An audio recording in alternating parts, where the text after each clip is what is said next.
Hello everyone. In the previous Azur Archives we recounted the tale of Microlayer Medley, giving us an early peek at Flare, the group that would later go on to become the Ashes. Other than that, not much happened. It's typical AL stuff. This time we travel back a bit, to around the same time as Ink-Stained Steel Sakura, for the return of the French in Skybound Oratorio. This event is notoriously mistranslated in some areas, so if you're wondering why things like cognitive chips aren't mentioned in this recap, that's why. In the Vishya Dominion, Jean Bart dreams. She dreams of her loss at Casablanca and her ultimate fate, scuttling herself alongside her countrywoman, as to not bend the knee to Iron Blood or Azur Lane. In the void she finds herself in, she questions what state she is in. She had sunk, yet remained conscious, in this limbo. She ruminates on the Iris's teaching, and gives thanks to God for allowing her to live in a country she loves so dearly, and for welcoming her into the sea of heaven, but yet she still has regrets. She awakens, alive and being spoken to by an unknown individual, who asks that she reflects upon what she has left unfinished before making her departure. At the Mozambique Strait, an Iris fleet joined by Illustrious and a handful of Royal Navy ships are sailing on a mission to secure a basilica and help prove the legitimacy of the Iris Libre. Richelieu has intended this to be an Iris-only mission, but the presence of Iron Blood sirens in addition to the Vishya that she wishes to reach out to means that she needed additional forces to secure and hold the basilica. While the Royal and Iris fleets engage the sirens in the surrounding area, the Vishya ships observe and question. Question why the Iris Libre would venture this far from Europa to take this basilica. Why Richelieu is devoting herself and this many resources into taking it, and why they were ordered to defend it at all costs. Audrey lays out her plan, that they fortified their defences and will attempt to negotiate with Richelieu, who they correctly believe does not want to fight them, while attempting to drive a wedge between them and the Royals. Best case scenario, they join forces against the Royals, any other an uphill battle, with a secret weapon they can't necessarily count on. They break through the Ironblood made sirens, noticing that they are more meant as a buffer zone, and even getting shot by the Basilica's defences. Illustrious and Richelieu believe that the Vishya is not fully under Ironblood, and can be reasoned with. As they advance, they are met by Aldry's pre-recorded messages, warning them to turn back lest they get considered hostile. Richelieu issues a response, but gets his defences activated for her troubles. As they fight, they make note of the higher than expected efficacy of the coastal defences and mass-produced units. They conclude it must be to do with the Basilica. It offers strength to the defenders while unsettling the royal girls than Jeanne d'Arc. The fleet concludes Aldry's plan is to wear them down with weak but durable mobs to strengthen their position when it comes time to negotiate. They continue their push, conserving their strength and avoiding supporting fire. Illustrious's aircraft detect a large fleet led by Aldry, who detaches herself to meet and talk with Richelieu. They talk, reminiscing on the last time they did so before making their case as to why the others should join them. Aldry attempts to brand her a traitor and appeal to Richelieu's empathy for her damaged former comrades, claiming that why Ironblood may not be just, they will not betray. But Richelieu refuses her. While she is devoted to reforming their split country, she cannot bend the knee to that which has become an agent of their invaders. Only when the puppet state is toppled and the Ironblood invaders are driven out can the Iris orthodoxy be reformed. As such, they part ways and prepare for what comes next. Richelieu and her fleet continue to advance, noticing the Vishya starting to scatter as they do. Checking with her planes, Illustrious confirms their movements are too orderly for a retreat, and in fact seem to be forming smaller fleets.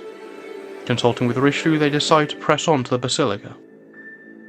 Meanwhile, Aldry continues to find herself reminiscing on the past, when Gascogne arrives carrying secret orders and an ornate box that gives off a strange sensation. As Richelieu's fleet near the Basilica, they are ambushed by Vauquelin. They detach the vanguard to fight them off, while the main fleet continues for the Basilica. The vanguard fleet and Vauquelin meet and exchange attempts to win over the other side. Vauquelin ends up suggesting a nightly duel when that breaks down, but decides against it when Jeanne d'Arc takes her up on it, and instead the fleets do battle regularly. During their battle they notice that Valk prioritises Fortune, the lone Royal Navy ship in the fleet. With her strategy figured out, Valk throws up a smokescreen and escapes, lest she get thoroughly beaten. With that battle concluded, Fortune begins to break down in apology for the Royal Navy's previous actions regarding the Iris Girls. Jeanne agrees that the Royal Navy does bear responsibility for what happens, but Richelieu still sucked them out. They both share a common enemy in Ironblood, and that has given them a chance to heal their nearly broken allyship. At the Basilica, the fleet receives a message from Jeanne that they've drove Valk off. While they're here, Illustrious takes the chance to inquire about what Viscia could be doing here. Richelieu starts to come clean, informing her ally that the Basilica houses Irish Orthodoxy's sacraments, their most powerful tools. While she's telling this, however, she is interrupted by the appearance of a breathtaking golden dome over the area blocking their way.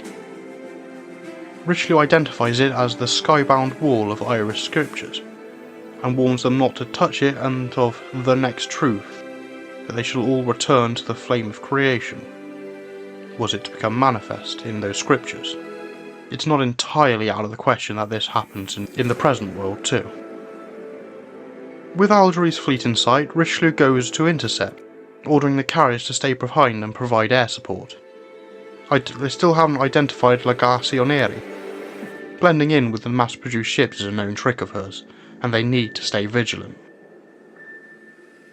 It's as the fleet's made contact that said shipgirl reveals herself and begins harassing Béarn and Illustrious. The two deduce that someone is controlling what allows it to pass through the wall, but with little escort they are put on the back foot, unable to launch their planes. But that doesn't mean there aren't any, and Byrne has her pre-launched planes bombard the galley's fleet. As she is about to launch a suicide charge to take out the carriers, Algery admonishes her over the radio and orders her back. Meanwhile, the carriers regroup with the fleet.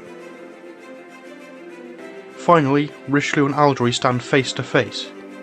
The former compliments the latter on playing what card she has well. While Algery agrees, she can't help but lament the lack of carriers of her own. Richelieu uses this as a last attempt to try and appeal to her former comrade, but the time of talk has passed.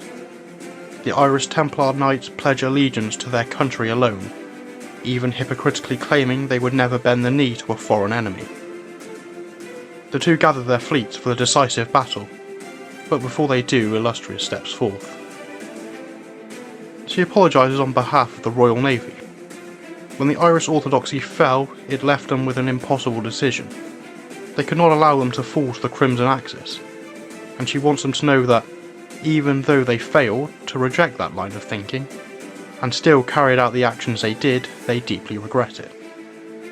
La Garçonnerie seems to be the only one to respond, and while she appreciates the sentiment and all, she doesn't accept it, and they should really be apologising to those at Casablanca and Mers el Kabir. Strangely, Algery takes this time to pray. As she does, ignoring those around her, a golden light starts to envelop her.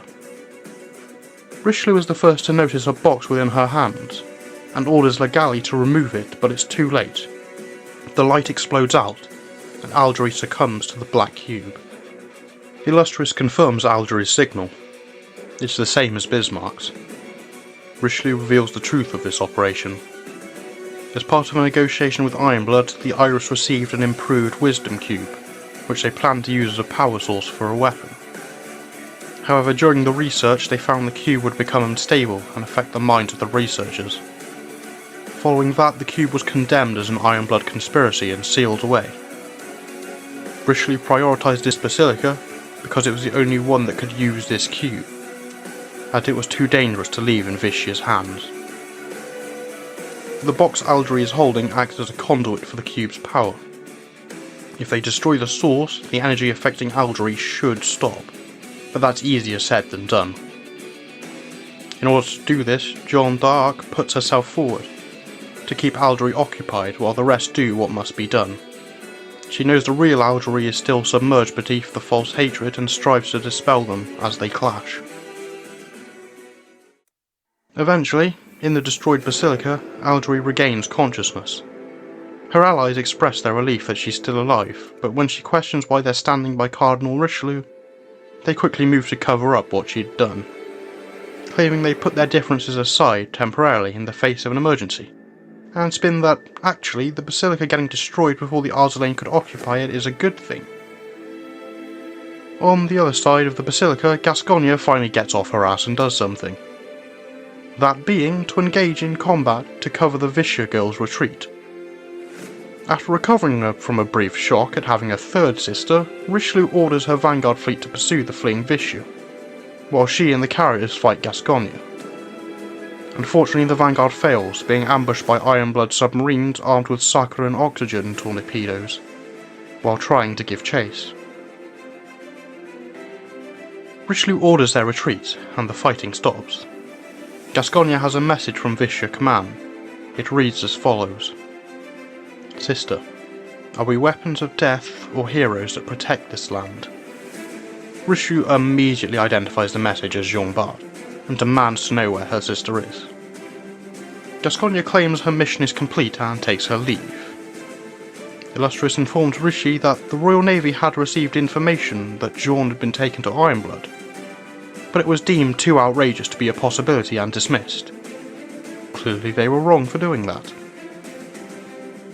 One thing has been bugging her though. The intel on Gascogne's presence was correct, but why had she not joined the battle from the beginning? They may have had a chance if they did.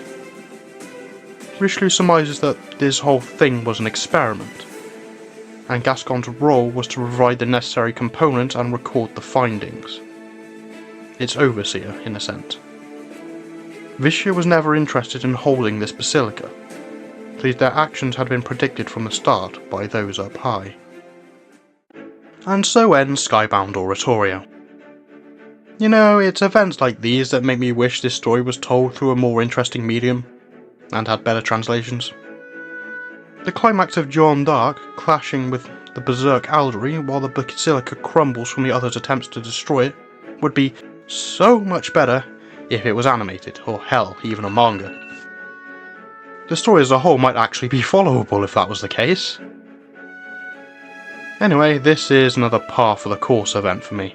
Stuff did happen, but not really in the grand scheme of things. Hope you've had your fill of the French, because we're not going to be seeing them for a while. And next time, we return to the Royal Navy, after quite an absence, for Aurora Noctis.